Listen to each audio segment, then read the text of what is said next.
I'm finding the more on my plate, the more that I eat what's at stake.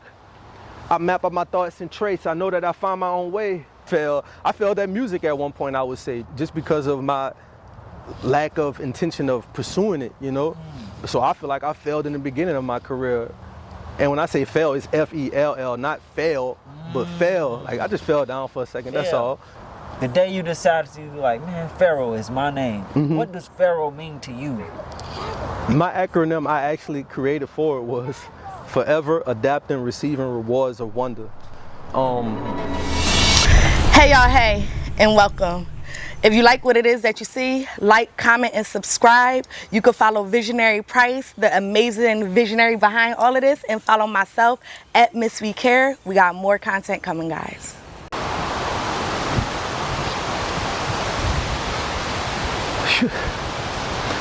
I done had times I failed, I done had times I rose, and I know time will tell. Can't you see that I'm old? I'm overdue for something special. Everything truthful suffer, surrounded by so much trouble. Hard trying to move through a struggle, still gotta bloom like Brussels. There always be room for a hustler. I'm hella driven, breaking down barriers, getting that feeling. It's in the air again, don't be an idiot, ain't no comparison. Look at the chairman, didn't inherit it. Got it from where they go bury it, shout out to Harriet. It's just therapy. I'm finding the more on my plate, the more that I eat what's at stake. I map out my thoughts and traits, I know that I find my own way. You see, life is a maze, walk by faith, many things turn fake. If we had it all, what would I need you for?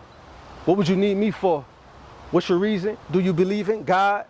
I done had times I failed, I done had times I rose. I know time will tell. Can't you see that I'm old? I'm overdue for something special. Everything truthful suffer, surrounded by so much trouble. Hard trying to move through a struggle, still got to bloom like Brussels. There always be room for a hustler.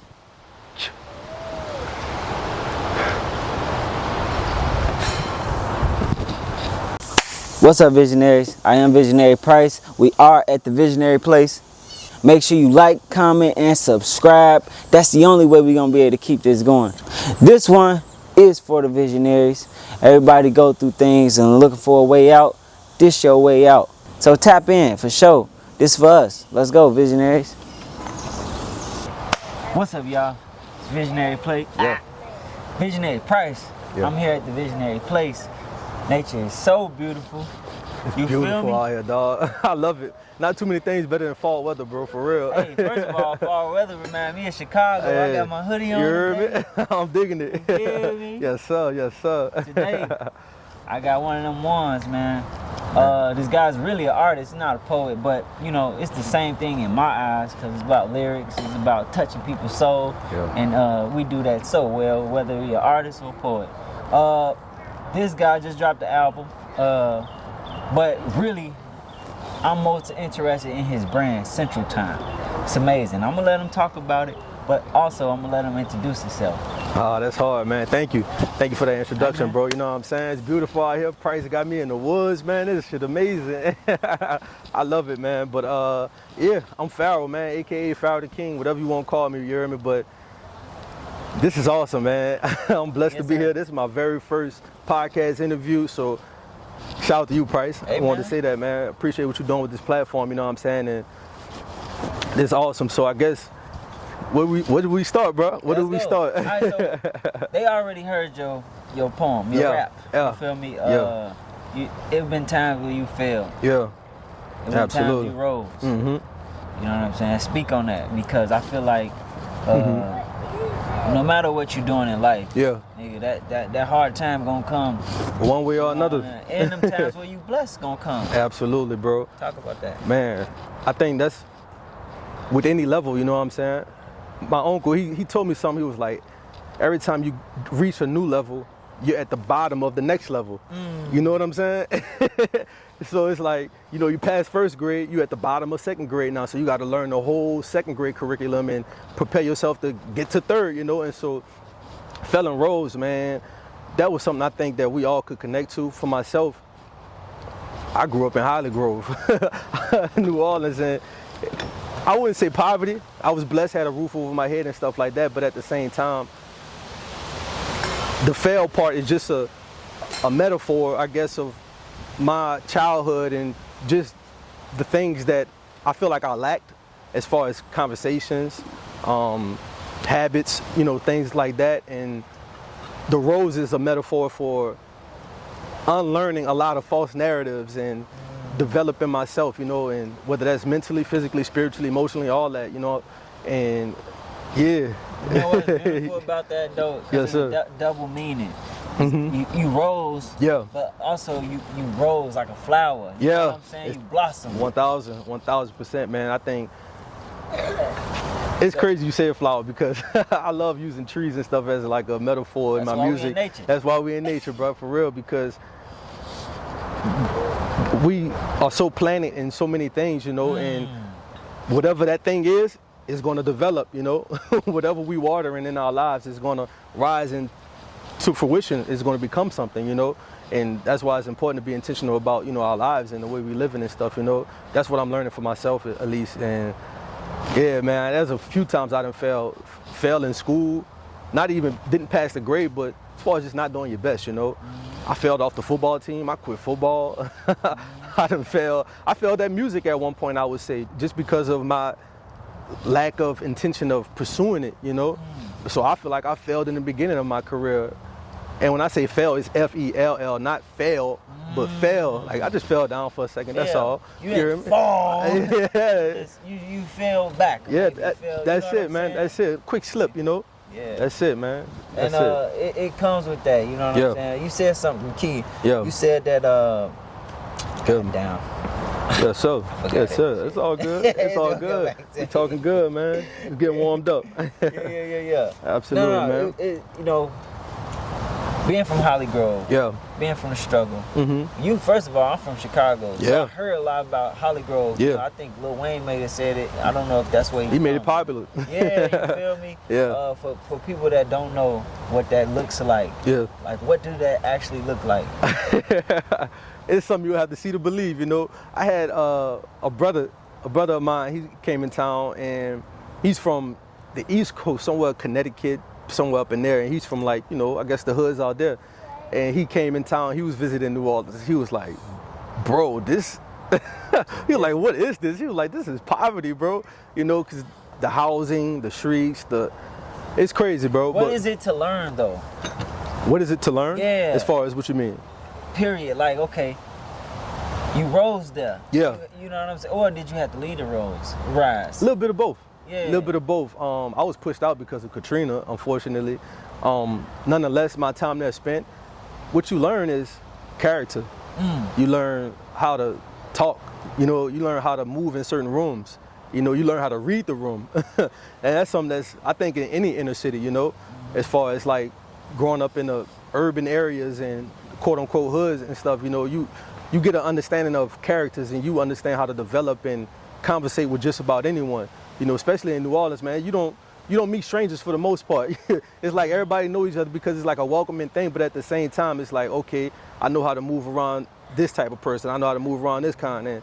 So you learn all of that along with surviving. You learn how to survive for sure, you know, and it ain't nothing deep as far as like getting into nothing crazy and stuff like that, but you just learn to survive. You definitely learn survival for real. Learn how to how to eat.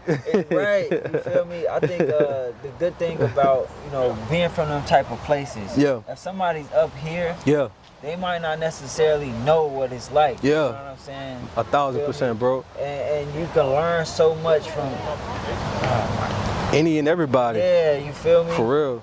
You can learn from everything, man. I learned from my kids. You know, I learned from somebody being on the street. You feel me? Farrow. Hey. Is that your actual name? Like, why did you decide to go with That's a great question, man. I'm glad you asked, man. That's actually not my, I guess, real name, but it is my real name. It's my middle name, bro. It's actually my dad's name. And I was going to be named after my dad, but my mom was in her feelings. And so she decided not to name me Farrow. And so she just called me John Farrow. And so it's crazy, man. That name was something I struggled with accepting for some reason. Like growing up, I was born in '93. And so a lot of these weird names, quote unquote, I would say weird for the lack of better words, but a lot of these different unique names wasn't really quite a thing. You know, growing up in our era, it's like everybody, it was like basic names. Jason, Justin, John, Greg, Curtis. It's like regular names, you know? And so Farrow, for me, at the time growing up in school, it's like I felt like I got made fun of it for a second. And I was a bit insecure for whatever reason. And it was something I couldn't accept. And so I went through like a phase of, when I started music, of calling myself everything but Farrow. I went to a phase of like J Polo, because my name was John, and I used to wear polo all the time. And so J Polo. Then I went to this Marley area because I was growing my locks and living Rasta, quote unquote. And so I went to like this Marley. I'm like, whole time Farrow, that's me. That's hard. That's me. Like Farrow is me. You hear me? And that was a part of my journey, I guess, mentally, where I had to change my mindset and like really embrace who I am, you know. And I even had friends sometimes, you know, that I met through school, and it was like, man, Farrow is a great name, man. It kind of spoke life into me, had me see it from the real angle versus whatever narrative I created in my own mind of thinking it's weird and whatnot, you know. Man, but I love that so much, because I'm an artist as well. Yeah. I've been through so many evolutions. Yeah. I started with PZ Price. Yeah. You know what I'm saying? And then it was a little girl was like, PZ Price? That shit pissed me off. Change my name. Yeah. But then I went to Monte Papers. Yeah. That was more of a materialistic side of me. You know what I'm saying? And I'm like, I don't even care about that shit no more. Real shit, bro. And now I'm like, I'm Visionary Price. Yeah. You know what I'm saying? That to me got so much power because it's me. Like, I've always been someone who had good ideas and who did stuff. You could ask the people that know me. Monte always got his hand in something. You know what I'm saying? Yeah. So and these ideas it gotta be from God. Gotta be from the highest source. So Visionary Price, you feel me? Yeah. The day you decided to be like, man, Farrow is my name. What does Farrow mean to you? My acronym I actually created for it was Forever Adapting, Receiving Rewards of Wonder. Forever adapting, receiving rewards of wonder. Ooh, and that shit hard. I appreciate that, bro. What that mean? Man, for me, life is forever evolving, and we have to evolve with it, or we're gonna get left behind in some way. And that's something I don't want to do. I don't want to get left behind. 10 years later, Farrow doing the same thing. You know what I'm saying? Doing this, bro. It's like I'm evolving somewhere. Even if I am doing the same thing, I'm doing it at another level within that same thing, you know. And that's where I want it to be, and that's where I look to go. Because so many times we could get stagnant, get complacent, get comfortable, but ultimately it's just that's the acronym. You know, that's the meaning behind the acronym. But the name itself, man, I feel like it represents no ego involved, but I feel like it's a form of royalty. Just the king. That's I feel like that's why too modest, man. It is a form of royalty. You know what I mean? And that's something I want to like embrace. You know, because you know how it is growing up from these inner cities, man. With our skin color, we get called everything but royalty.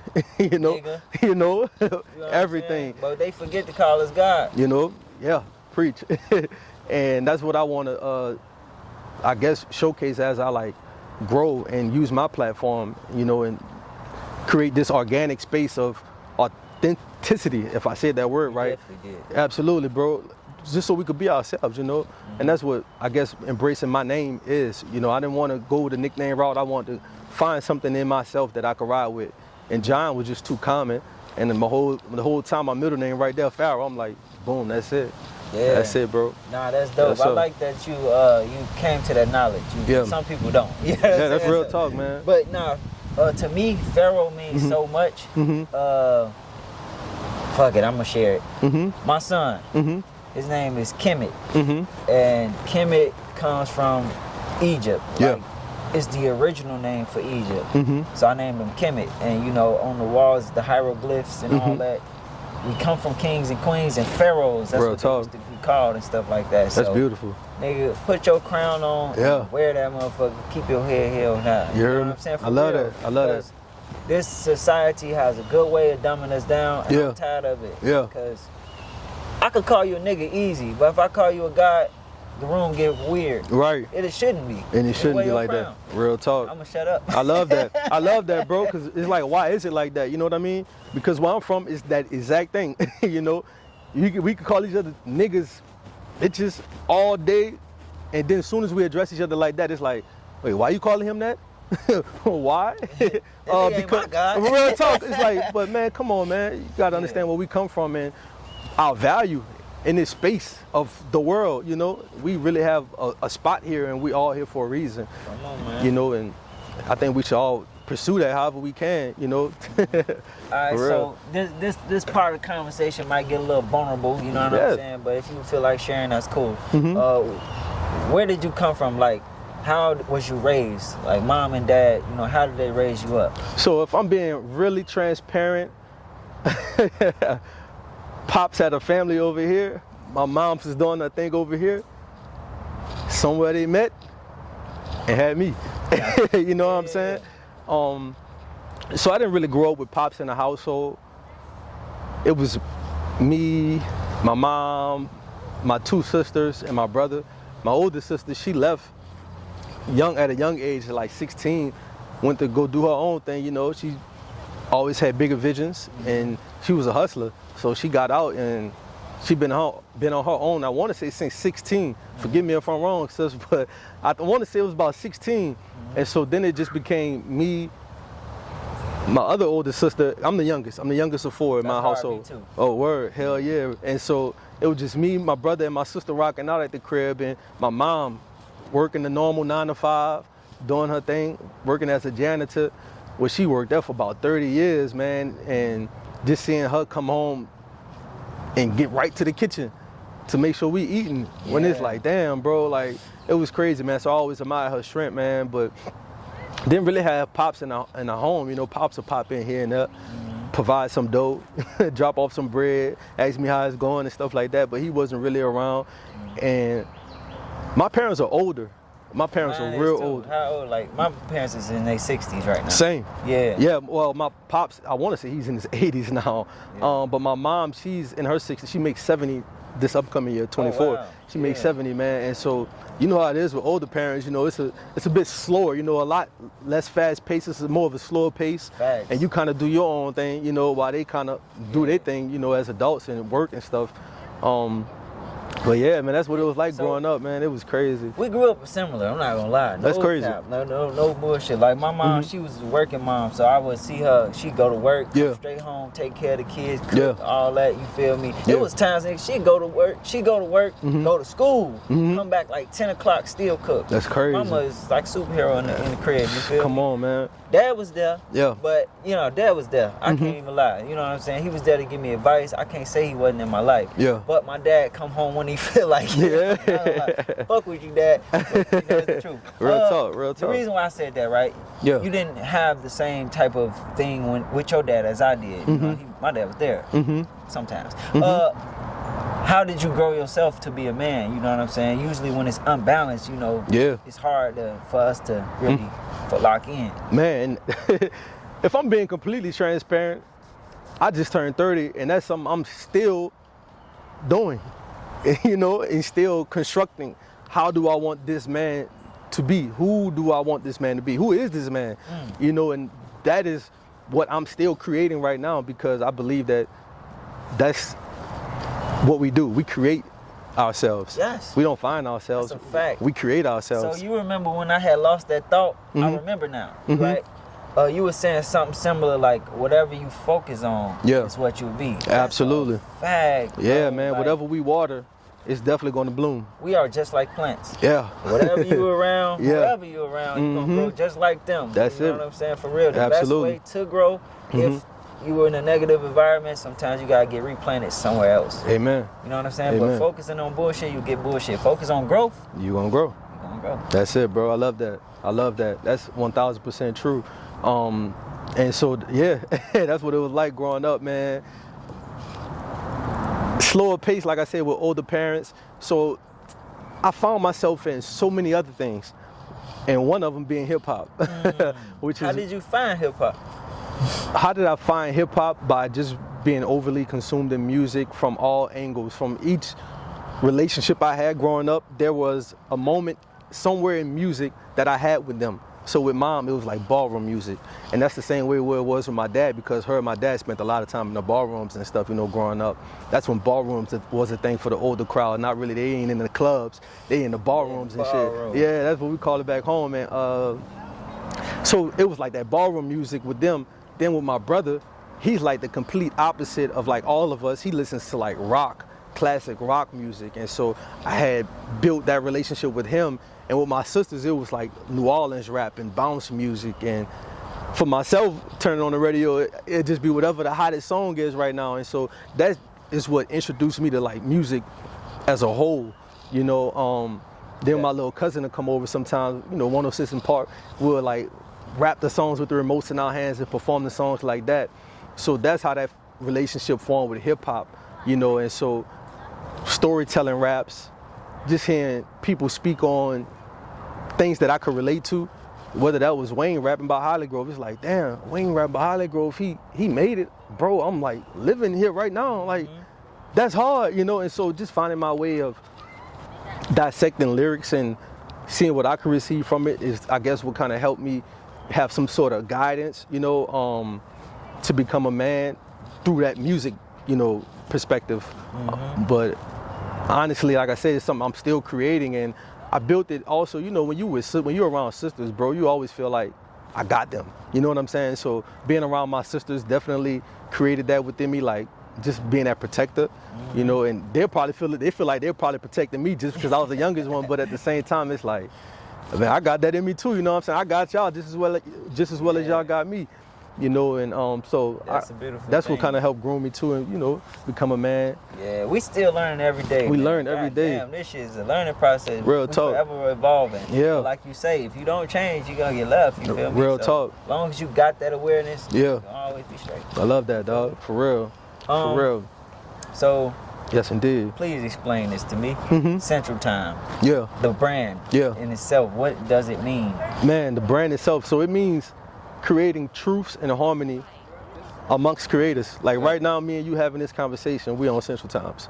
That's what it's all about, man. It's about challenging narratives that don't fit the truth. You know, not everything that we consume is truth. And even if it is truth, it's like another truth to that can offer us a new perspective of seeing things, man. And so that's what Central Times is all about. And it's about creating that harmony amongst ourselves in this space of hip hop that I'm in. Okay. It's like this side versus this side, but it's like this side and this side gotta have some common ground to understand each other. And so this is what Central Times come in and be that bridge to kind of connect everything. Because like you mentioned earlier, when people are born up here, sometimes they can't relate to people that come from the urban areas like we come from the inner cities. But at some kind of way they can. It's just about creating that perspective and being that bridge for them, for us to connect. Like at the end of the day, we all struggle with something. Like just because somebody's rich, have a lot of money, that don't mean that they don't go through discouragement. They've been discouraged one time. They probably felt they didn't have support, you know? So we as humans, we all can connect. And I think when we run away from that, that's what's caused a lot of conflict. That's what caused a lot of inconsistencies. But when we lean into that, we could create, man. We can come together. We could find solutions. And so that's what Central Times is a representation of, man. I'm just doing it in a media way, you know. And so that's why I look to connect with all my listeners, man. I done had people from all sorts of background be able to find themselves in my music just because that's what I seek to do. Like I want you to be able to relate to a guy somewhere way in California somewhere, you know what I'm saying? And you guys be able to share a perspective within whatever I'm creating, whether that's a song or a video, to be like, you know what, I can connect to that. I feel that because that's what like music is. You go to a concert, you see people from all ethnicities, all walks of life, and they all there for the same reason, because we can connect some type of way. And so Central Times is all about seeking that and creating some timeless projects for that, you know. And that's man. Beautiful. In my knowledge, what you just said, it sounds like somebody in China right now, they're in a whole different time zone than us. Yeah. We can all be in one Central Time. We're in one Central Times, man. We bringing it all to the center, and we expressing ourselves. You know, we sharing our perspectives, we giving our truths. And that's why I appreciate this podcast, because that's what you all about, bro. Yeah, nah, for real. Yeah. I call it finding your troopers. Yeah. Because you think you alone, but you're not. Like, people can relate on so many different levels. So many levels. I'm sure you said a story that somebody can relate to. 1,000. I'm sure I said a story that they can relate to. Yeah. You know what I'm saying? It's all about perspective. That's it, bro.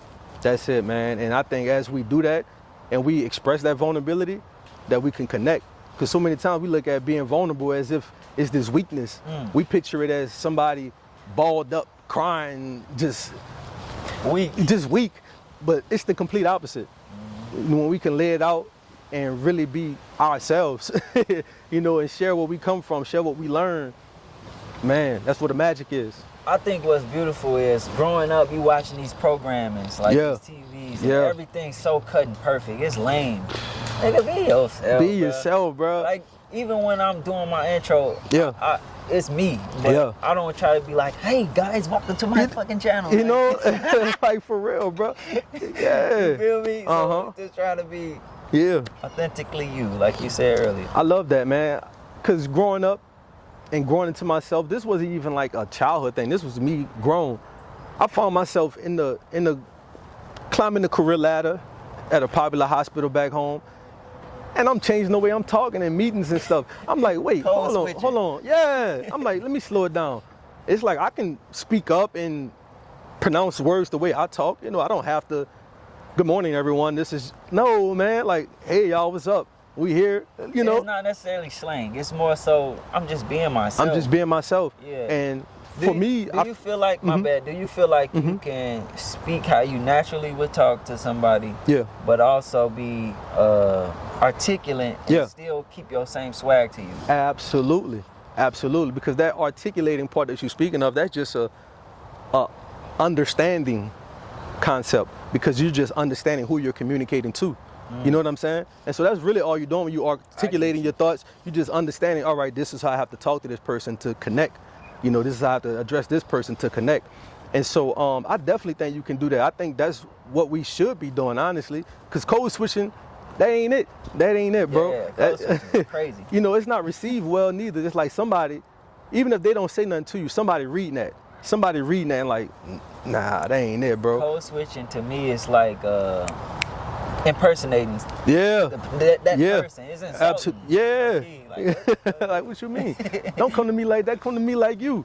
And I had to learn that, because in the hospital, I had my own office and stuff, so you're in meetings and stuff, and it's easy to get into that trap, of thinking that you got to present yourself a certain way versus just being you and bringing you to the table, because that's what the value is. The value isn't in the code switch or the perspective or the perception that you're trying to give off. It's in you. That's where the power lies, and that's something I appreciate, within my own journey, man, of like just being me at all times, And so when I'm at work now, or when I'm working right now, I could just be myself, tell my truth, and ride with it. You know what I'm saying? You heard me? That's it. That's it, dog. For real.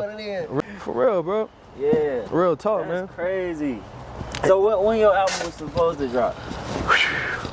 It was supposed to drop whenever I had, quote unquote, everything figured out perfectly. That's funny as hell. That's when it was supposed to. What that mean though, perfect? Like perfectly mean I have the budget, I have the complete rollout, I have everything covered, and all I got to do is just show up.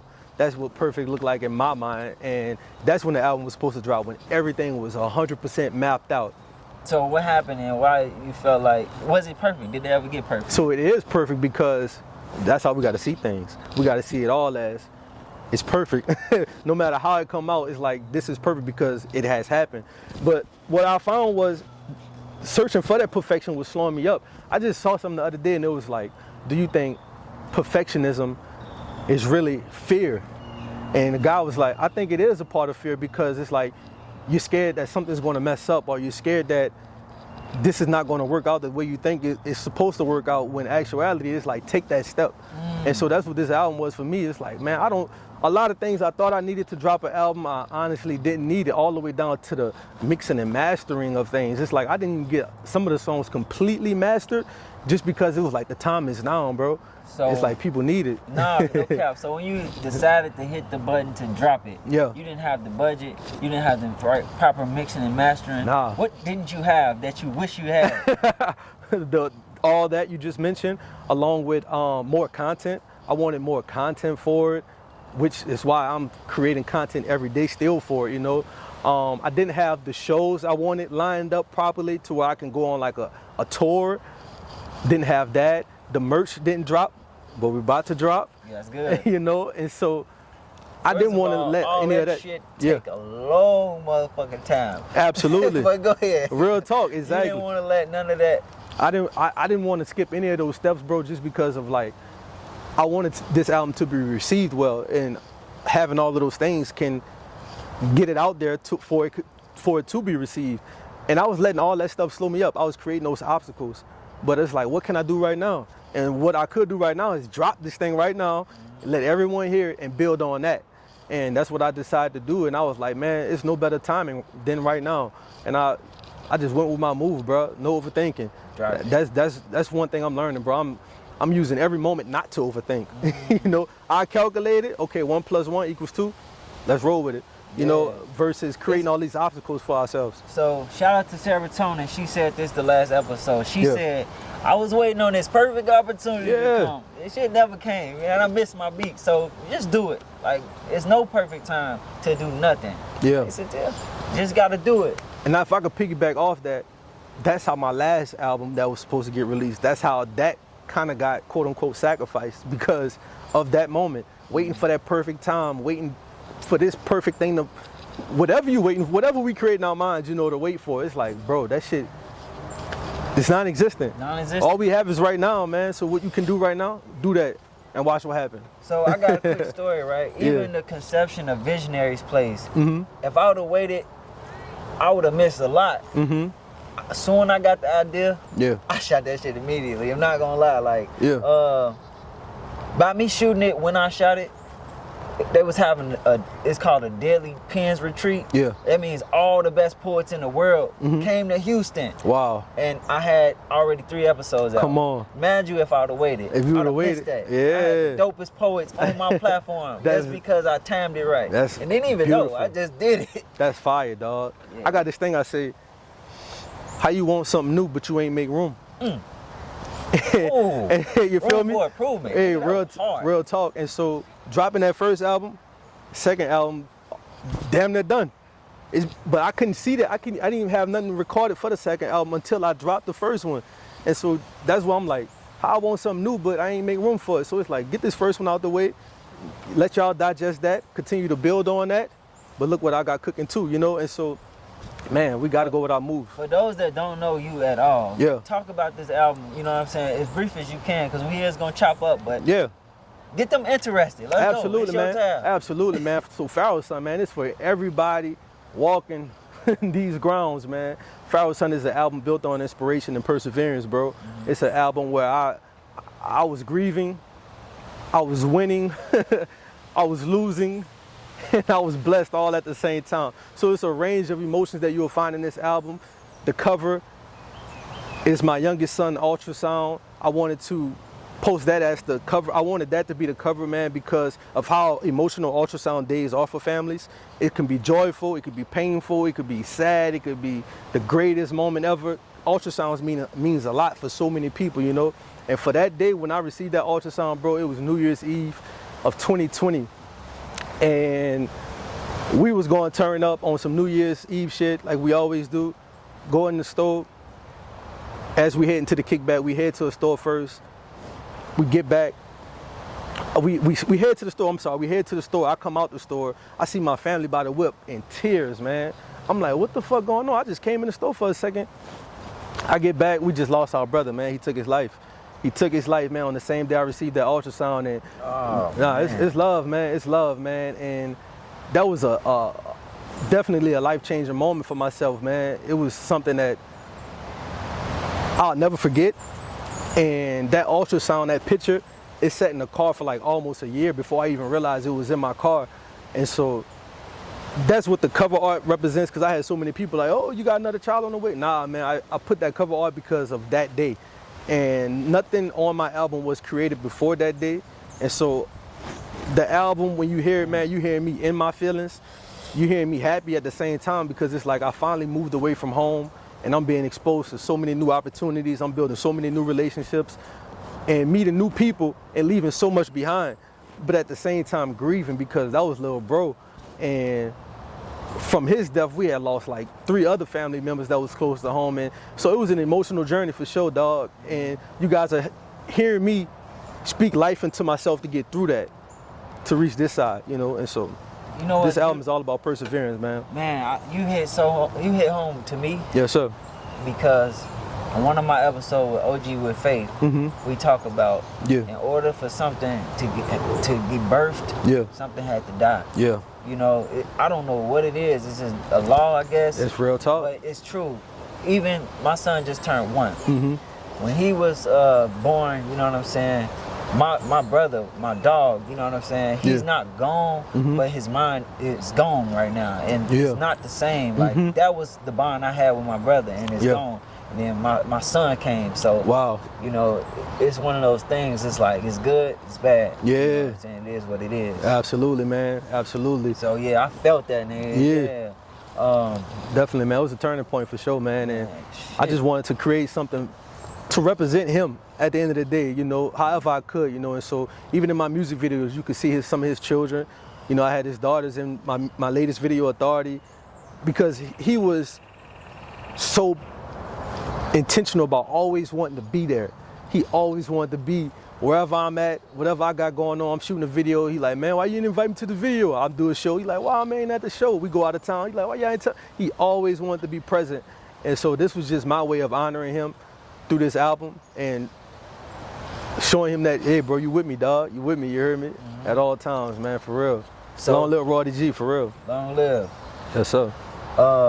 This is gonna be a little touchy. Yeah. But how can someone who watching avoid that suicide thing, you know, feeling like they alone and stuff like that, you know, because I don't know what happened to your brother exactly. Yeah. But he had to probably feel alone or something. Like, how did you see that coming, or that was kind of out of nowhere?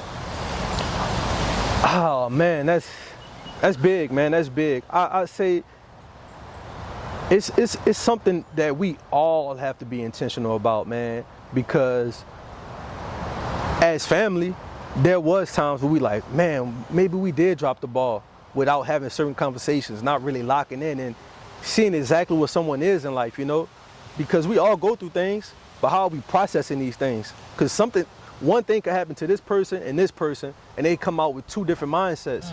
But it's like, we have to understand that someone may not receive something like you receive something, but we got to have the right conversations, man. So as family, we at times, we still probably struggle with guilt of feeling like, damn, how we missed these opportunities where he kind of was showing it, whether that was through rage, anger, sadness, grief, like whatever he was dealing with, it was shown. You know, I don't think people commit suicide without showing no signs to anyone. You know what I mean? It's gonna be signs. It's gonna be something, man. And I think we all have to be intentional about that, man. And if I could say how we can help prevent it, it's just having the right conversations, being more compassionate to one another, and patient.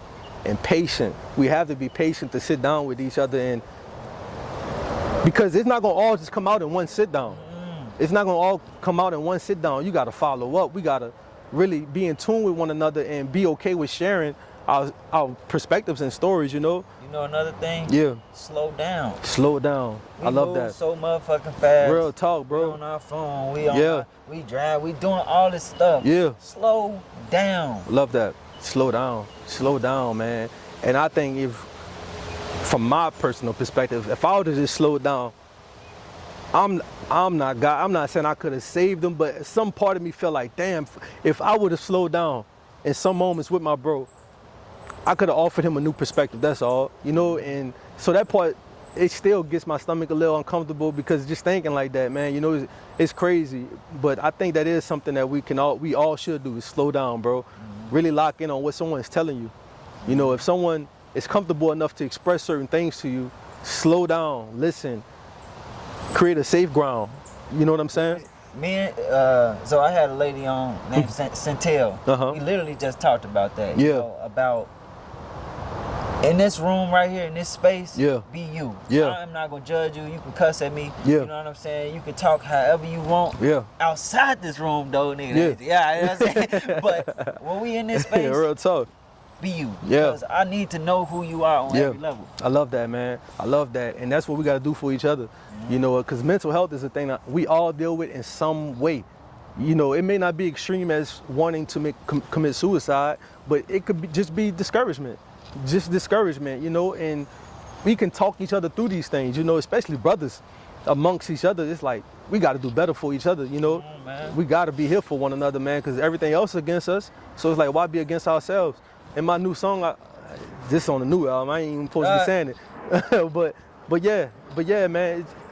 Yeah, bro. Like, nah, we need to have these conversations. We got bro. to. I appreciate you for tapping in. Appreciate everybody for tapping in, because that means you in tune with the knowledge. Absolutely. You in tune with these experiences, and you found your troopers. We here. So make sure y'all subscribe to Visionary's Place, because this is the only place where you get these dope conversations from you. On the spot, you heard me? No bull. It's beautiful, dog. It's been a beautiful time talking to you, man. Man, thank you for this, bro. You know, I knew you before this. Yeah, absolutely, man. But now I really know you. That shit dope, bro. I love it, dog. I love it. And that's how I wanted this to be, man. Like, kind of like, because when we first met, we didn't have this moment. You know what I'm saying? We were just kind of linking up, bro. And shit, you was like, you wanted to shoot some photos. Everything was fast. Everything was fast. Slowed it down. And we slowed it down this time, you heard me? And this is beautiful, man, for real, man. Like I said, love what you're doing with this platform, man. Providing a safe space, a creative space, and a truthful space, all into one. It's beautiful, man. Nothing like it. And I look forward to seeing you grow, bro, for real. Appreciate you. Look forward to the new album, too. Man, yes, sir, yes, sir. I appreciate you. Love. Hey, it's Visionary Price. Yeah. The Visionary Place. Nature is beautiful. Make sure y'all like, comment, and subscribe. You heard me? Absolutely. You hear me? We tapping out.